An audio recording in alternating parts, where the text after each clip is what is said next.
తెలుగువారి పెళ్ళి ఇలవైకుంఠమే మళ్ళీ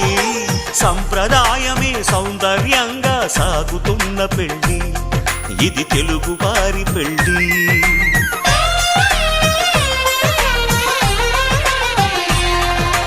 తెలుగువారి పెళ్ళి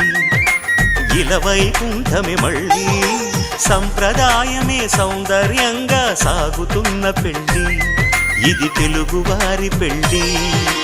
ఒకరికి ఒకరని అనుకుంటే అదే నిశ్చితార్థం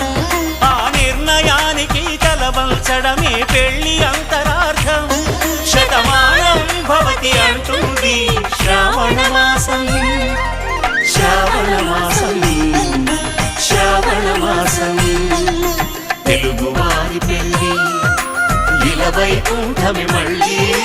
సంప్రదాయమే సౌందర్యంగా